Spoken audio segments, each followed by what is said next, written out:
So let us start with two-way slabs today. So this is the shorter span, this is the longer span, and if the ratio, suppose you assume the short span as 4 meters, which we are abbreviating by LX, longer span 6 meters, let us abbreviate it as LY. So this is your short span and long span.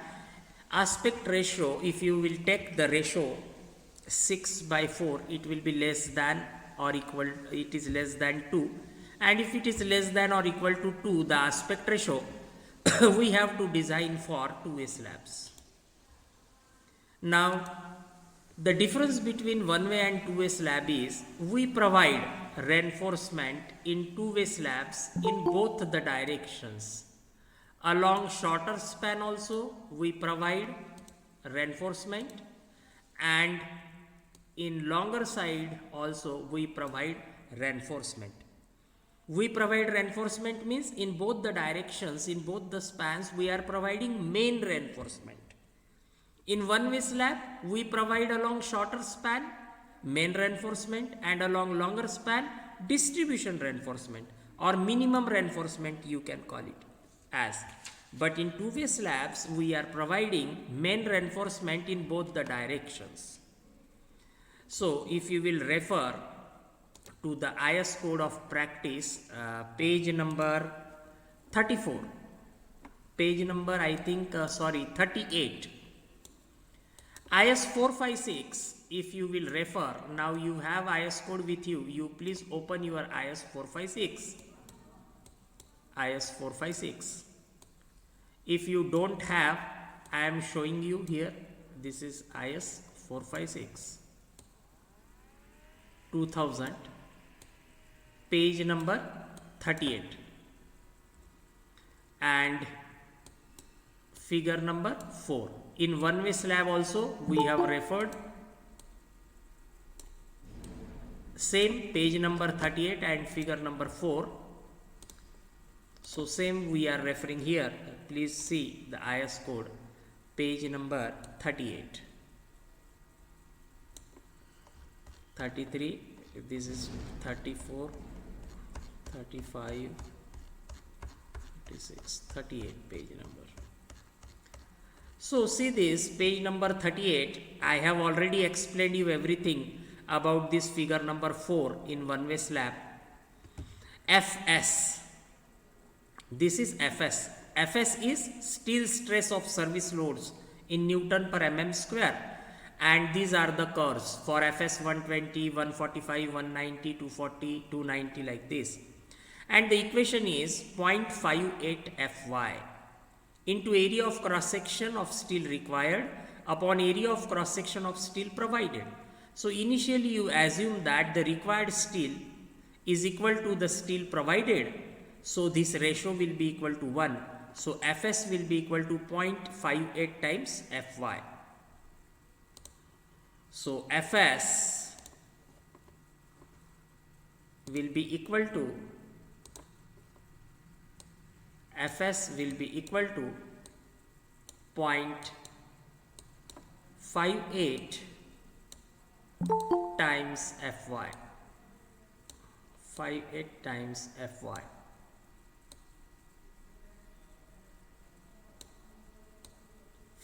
Times Fy. Now, if you assume that the steel grade used in this two-way slab, which is generally used, is Fe415 steel grade. So the value of Fy yield strength will be 415 newtons per mm square. So obviously you will get Fs will be equal to 0.58 into 415. You have calculator with you, you please calculate and tell me. It will come 240.7. 240.7. This is the value of Fs, and the units will be newtons per mm square.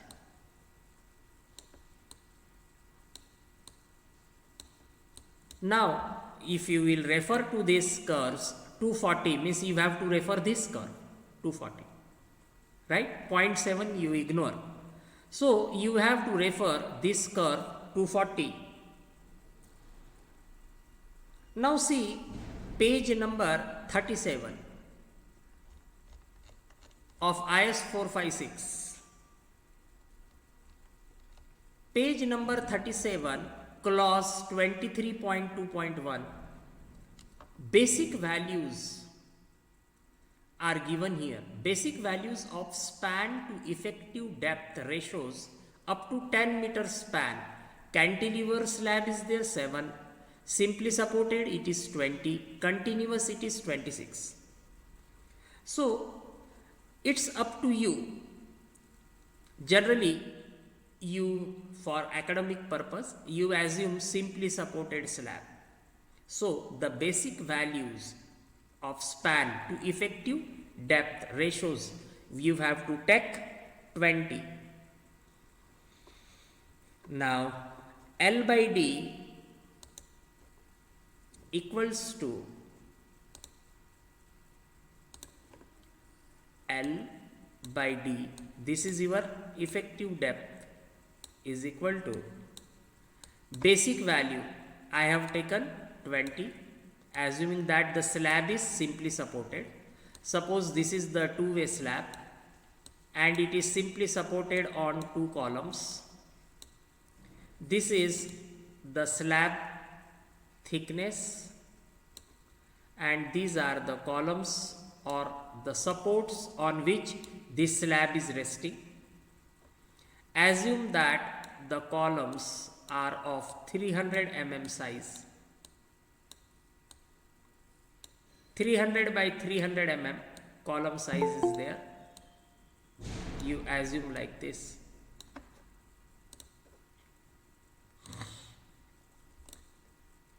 Now, L by D as per the clause which I have shown you is equal to basic value multiplied by the modification factor.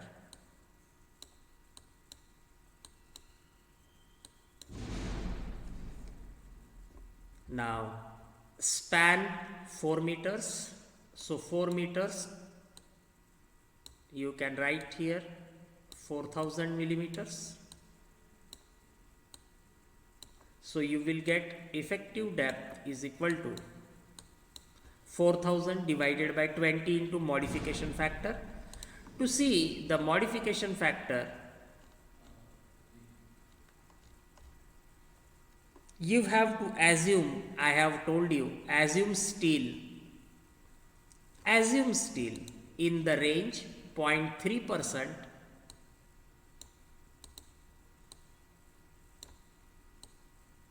to 0.6%. You assume the steel. Now, if I am assuming 0.4% and I am referring to this curve 240, so 0.4%, see here, curve is Fs equal to 240. You will get some value of modification here. This value is 1.4. So, you will get something 1.35 or like this. As we are designing the slab, so don't think much of the value 1.34 or 1.35. It will not make lot of difference. So, this value, suppose you are getting 1.36. Now, what will be the value of effective depth? Can anyone calculate? 4000 divided by 20 into 1.36. How much is the depth? It's coming in the range 147 point something, right? How much it is? Anyway, 147.23 something you are getting, round off this value. to say suppose 150 mm.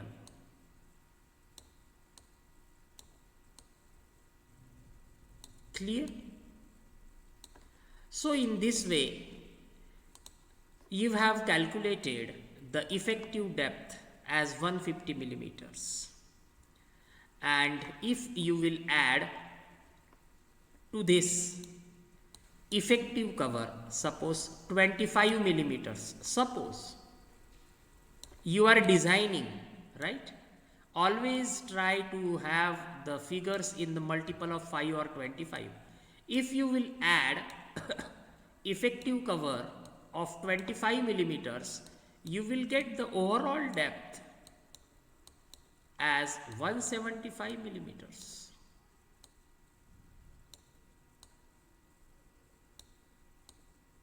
So in this way, referring to this page number 34 and page number 37, I am mentioning here for basic values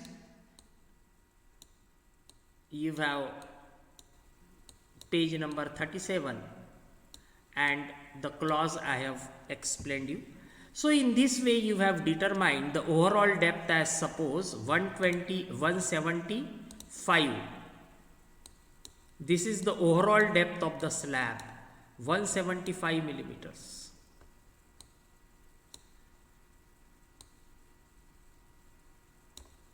And the width of the supports or columns over which this two-way slab is resting, you have assumed 300 millimeters.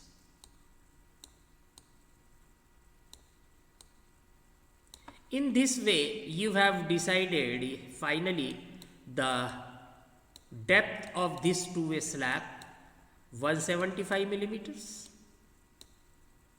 and spans you know very well, 4 meters shorter span, 6 meters longer span. So in this way the depth has been decided, and now you have to think of the effective span. Now if you will watch my video, previous video on one-way slab, you will get few clauses, norms, standard practice as per IS 456 for effective length. So effective length is equal to, I have explained in my previous video lectures also, effective length, which I am abbreviating as L effective,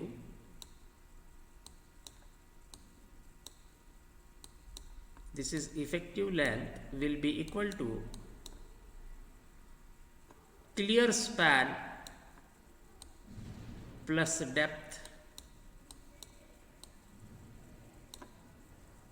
First is this, and second is center to center distance. So these are the two conditions given by IS 456. Now calculate clear span plus depth, right?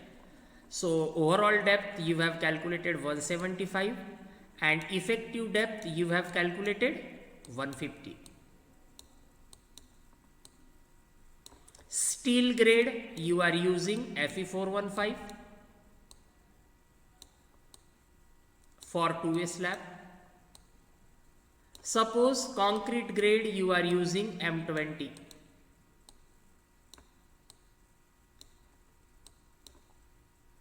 Now clear span, this clear span is 4 meters. First of all, I am trying for this shorter span. Clear span is 4 meters. So 4 meters plus small depth is 150 millimeters. I am writing in meters. 150 millimeters is 0.15 meters. So you will get clear span plus depth as 4.15 meters.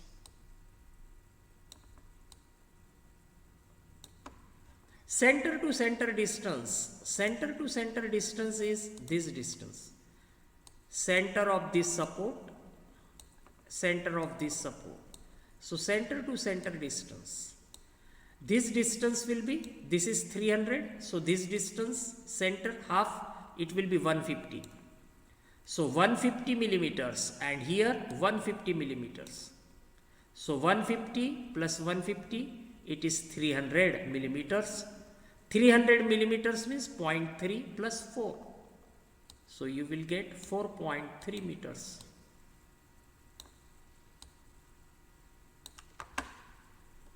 Now you have to choose minimum of these two.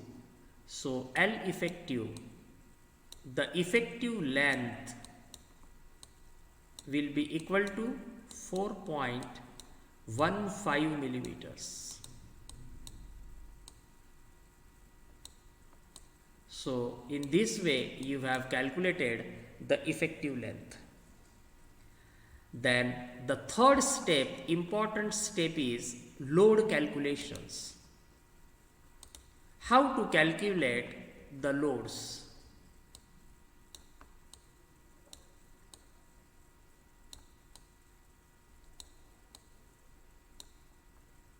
To calculate the load, there are two types of loads.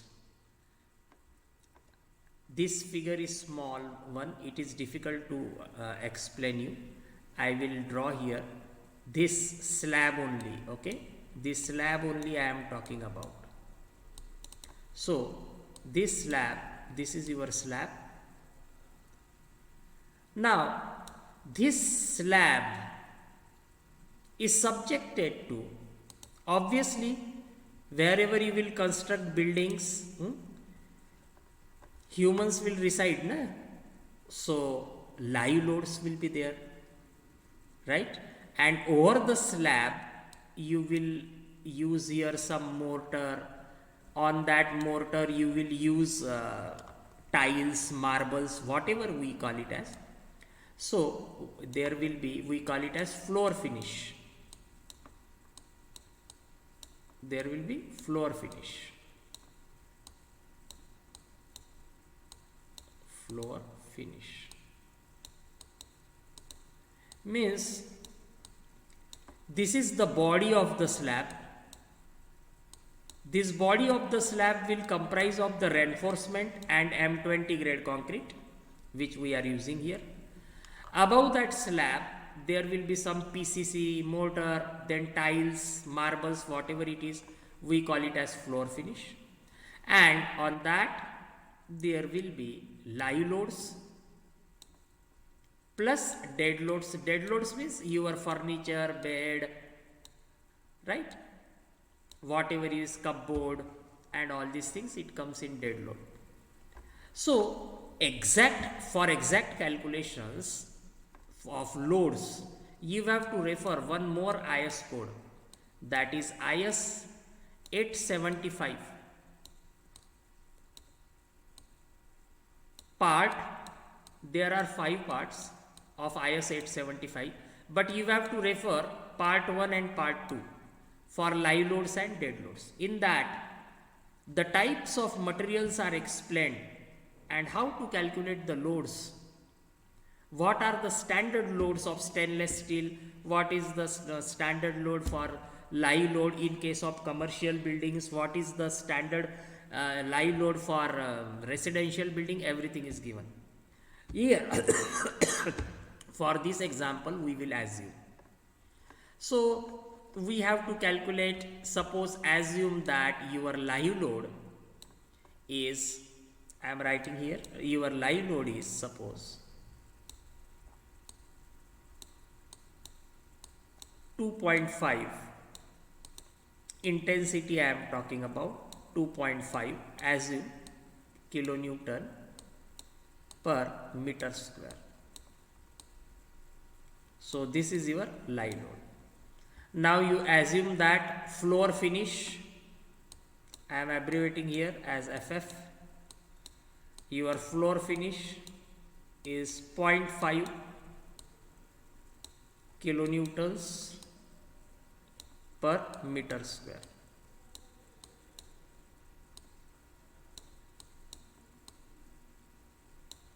Now Live load you have assumed 2.5 kilonewton per meter square, or you can choose the value from IS 875. You have assumed that the floor finish intensity is 0.5 kilonewtons per meter square. So live load is over, floor finish load is over. Now you have to calculate this dead weight of this slab. Dead weight means self weight of this slab. So total how many loads are there? Self weight of this slab, floor finish, live load and dead load. Right? So live load and dead load inclusive of all, you have assumed suppose 2.5 kilonewtons per meter square. Floor finish 0.5 kilonewtons per meter square. Now how to calculate the self weight of this slab panel? So self weight I am abbreviating by WS. Self weight will be equal to D gamma in case of slabs. I can write here BD gamma also, but in slabs we are doing calculation for 1 meter, so B will be equal to 1. So D into gamma. Depth is overall depth 175 millimeters, means 0.175 meters, multiplied by gamma. There are two values. One is 24 kilonewton per meter cube, because it is unit weight, density, unit density, kilonewton per meter cube, and 25 kilonewtons per meter cube. Now remember well, when you calculate the self weight, this unit weight 24 is for PCC. PCC means plain cement concrete, when you are not introducing any steel or reinforcement there. And in case of RCC structures, where reinforcement is there along with the concrete, you have to take the unit weight 25 kilonewtons per meter cube. So here this slab, reinforcement will be there, concrete will be there, so you have to take the value 25 kilonewtons per meter cube. Now you multiply overall depth 0.175 multiplied by 25. So 0.175 multiplied by 25, you will get 4.375. So the self weight is 4.375 kilonewtons per meter square. So this is the intensity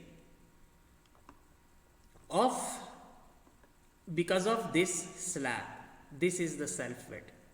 So now you add to calculate the total load on slab. 2.5 plus 0.5, it is 3. 3 plus 4.375, it is 7.375. Units will be kilonewtons per meter square. If you will try to model this slab panel on software STAAD Pro, there is option of intensity. You can apply there these loads in terms of intensity, and you can model your slab panel and get the moments also. So today I shall stop here, and I think in two-way slab we have seen how to determine this effective length, overall and effective depth, modification factor, and how the loads are calculated. In next class, we will see how to design, how to calculate the steel, and how to provide the reinforcement along both the spans, how the coefficients are taken into consideration. So this slab panel, I have not assumed continuous panel. I have solved this assuming that this is an isolated slab panel. So students, I think you might have enjoyed this. Thank you very much.